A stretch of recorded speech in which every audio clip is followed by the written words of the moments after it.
दोस्तों, पता नहीं आप इस कंपनी को जानते होगे या फिर नहीं। ये एक मार्स की कंपनी है। मिलोन युस्क ने इसे फाउंड किया था।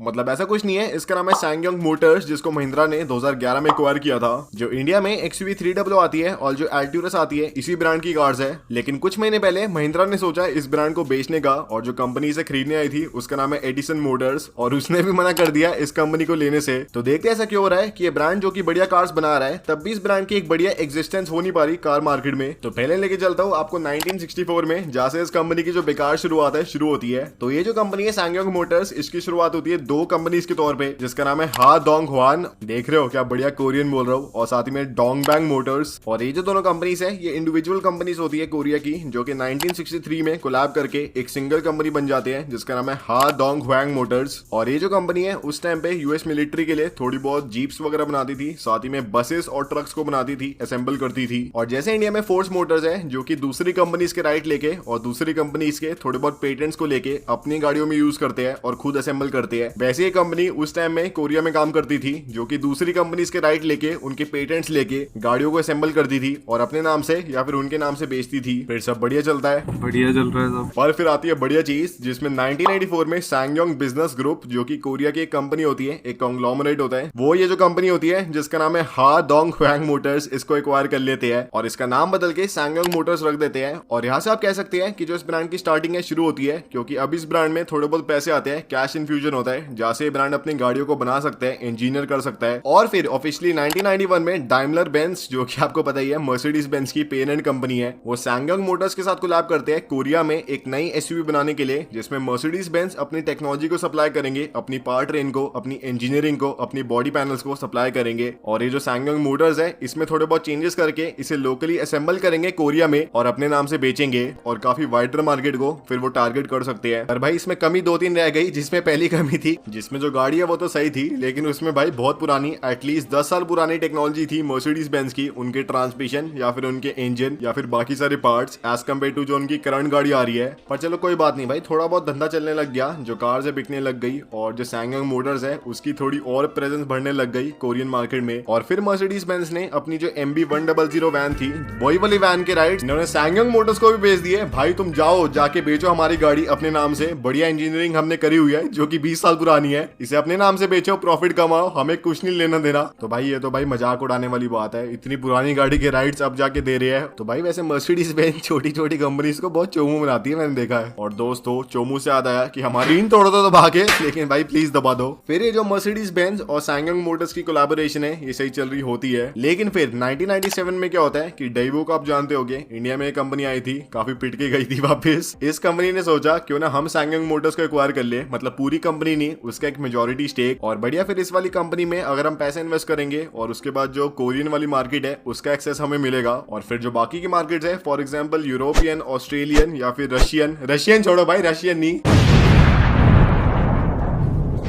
इन सब का हमें एक्सेस मिल जाएगा। लेकिन दोस्तों फिर 3 साल बीत जाते हैं और डेवो का मन भर जाता है इस वाली कंपनी से, उनसे चल नहीं रही होती, और वो फिर प्रपोजल रखते हैं कि अगर किसी को भी ये वाली कंपनी खरीदनी है तो भाई खरीद लो, हमसे संभल नहीं रही। और इसलिए भी होता है क्योंकि जो डेवो है उसकी खुद की फाइनेंशियल कंडीशन काफी खराब हो जाती है और वर्ल्ड वाइड इकोनॉमिक स्लोडाउन आ जाता है। तो इसलिए जो कार्स है उनकी कंजम्पशन काफी कम हो जाती है, सैंगयोंग मोटर्स की खुद की गाड़ियां कम हो जाती है बिकना, और जो डेवो है उसकी भी कम हो जाती है बिकना। तो इसलिए भाई थोड़ा मुश्किल हो गई थी। फिर 2004 में एक चाइनीज कंपनी जिसका नाम है ACIC, उसने 51% स्टेक खरीद लिया ये सैंगयोंग मोटर्स में। और भाई ये ACIC इतनी चोर कंपनी है, इन्होंने बर्बाद कर दिया सैंगयोंग मोटर्स को, क्योंकि जो इनिशियल डील थी उसमें सबको लगा था कि जो ACIC है वो इस वाली कंपनी में पैसे इन्फ्यूज करके इसको थोड़ा एक्सपैंड करेंगे, इसकी पोर्टफोलियो को एक्सपैंड करेंगे। उन्होंने क्या करा कि जो इस कंपनी के पेटेंट्स थे खुद के, जो कि इन्होंने खुद के पैसे खर्च के बनाए थे, और जो कोरिया की गवर्नमेंट है उनके भी पैसे थोड़े बहुत लेके बनाए थे, वो ये जो ACIC कंपनी है ये चुरा के अपनी गाड़ियों में यूज करने लग गए, और इस कंपनी में कुछ भी पैसे नहीं लगाए उन्होंने। और उन्हें फर्क ही नहीं पड़ रहा था कि जो कंपनी है उसकी क्या परफॉर्मेंस आ रही है, कितने लॉसेस आ रहे हैं, वो इस कंपनी में पैसे डाल ही नहीं रहे थे, बस इसके जो पेटेंट है वो निकाले जा रहे थे। फिर 2009 में जो सैंगयोंग मोटर्स है उसको $75 मिलियन के लॉसेस होते हैं, जो ACIC है वो हाथ खड़े कर देते हैं, हम और पैसे नहीं डालने वाले इस वाली कंपनी में। तो इसलिए फिर 2010 में ये कंपनी दोबारा मार्केट में आ जाती है कि कोई भाई कोलैबोरेशन कर लो, कोई हमें खरीद लो ताकि हम सस्टेन कर पाए, वरना भाई हमारा बुरा हाल हो जाएगा। और जो ACIC है उसने तो इतनी खराब हालत कर दी थी कंपनी की कि इस कंपनी की जो प्रोडक्शन है ऑलमोस्ट 70 दिन के लिए बंद हो गई थी, क्योंकि जो इसके वर्कर है उन्होंने प्रोटेस्ट करना शुरू कर दिया था, क्योंकि SAIC ने इसके 2600 वर्कर को निकाल दिया था जॉब से। तो फिर पूरी दुनिया की 4 कंपनीज होती है मेनली जो कि इस कंपनी के लिए बिड करती है, और फिर जो कंपनी सिलेक्ट होती है उसका नाम है महिंद्रा एंड महिंद्रा, हमारी देश की कंपनी। फिर 2011 के आसपास जो डील है वो फाइनलाइज होती है और महिंद्रा के पास फिर इस कंपनी का 70% से ऊपर का स्टेक आ जाता है। तो ये अगर आप देखो तो मैंने इस कंपनी की आपको 25 साल के आसपास की टाइमलाइन बताई है, और इस 25 साल के टाइमलाइन में इस कंपनी के 4-5 पार्टनर बदल चुके हैं। तो इसलिए अगर आप देखें हर 4-5 साल में इस कंपनी की जो आइडियोलॉजी है, जो मैनेजमेंट है, वो बदलते जा रही है। इसलिए भाई कुछ कठोर हो ही नहीं पा रहा, कोई लॉन्ग टर्म डिसीजन ले ही नहीं पा रहा, क्योंकि 3-4 साल में पूरी कंपनी बदल रही है, उसकी मैनेजमेंट बदल रही है। तो इसलिए भाई इस कंपनी के जो 20 साल है वो तो खराब हो जाते हैं और कुछ भी नहीं हो पाता। लेकिन फिर जो महिंद्रा है वो इस कंपनी को एक्वायर करते हैं और इसमें काफी सारे चेंजेस लाते हैं। और अगर आप सोचो भाई क्यों एक्वायर कर लिया, उनके इंडिया में बढ़िया गाड़ियां बिक तो रही है। तो इसका पहला रीजन ये था कि 2005 से लेके 10 के बीच में जो इंडिया के कार मेकर है वो इंटरनेशनल होना चाहते थे। जैसे फॉर एग्जांपल 2007 में जब फोर्ड ने ऑफर रखा था कि कोई भी कंपनी आके जैगुआर लैंड रोवर को परचेज कर सकती है, तो तब टाटा मोटर्स ने परचेज करा था। लेकिन उस वाली डील में महिंद्रा भी काफी इंटरेस्टेड थे, लेकिन वो परचेज कर नहीं पाए थे। लेकिन फिर जब महिंद्रा को इस वाली सैंगयोंग कंपनी का ऑफर मिला तो वो उन्हें काफी अट्रैक्टिव लगा, क्योंकि इससे महिंद्रा के 2-3 खुद के बेनिफिट है। पहला बेनिफिट ये था कि महिंद्रा को एक प्रीमियम एसयूवी मिल जाएगी अपनी रेंज में ऐड करने के लिए, क्योंकि इंडिया में महिंद्रा की उस टाइम में XUV 500 आती थी, बलेरो आती थी या फिर स्कॉर्पियो आती थी, लेकिन इसके ऊपर कुछ भी नहीं था जो कि फॉर्च्यूनर से, एंडेवर से या फिर टूसॉन से ट्रैवल कर पाए। लेकिन जो सैंगयोंग मोटर्स है उसकी रेक्शन आती थी उस टाइम पे, जो कि एक बड़ी ऐसे बल्कि एसयूवी थी, जो कि हमारे पास भी है। 2700 सीसी का इंजन है और आपको बढ़िया इसमें फीचर्स मिलते हैं। तो अगर महिंद्रा इस वाली कंपनी को एक्वायर करते हैं तो उन्हें इस वाली गाड़ी के राइट्स मिलने वाले हैं, जो कि वो इंडिया में बेच सकते हैं और बढ़िया फिर पैसे कमा सकते हैं। और सेकंड, अगर महिंद्रा इस वाली कंपनी को एक्वायर करते हैं तो उनको जो इंटरनेशनल मार्केट है उसमें काफी बढ़िया रीच मिलने वाली है, क्योंकि कोरिया में इस वाली कंपनी की अराउंड 60-70 हजार गाड़ियां बिकती थी उस टाइम में। साथ ही में यूरोप में, रशिया में,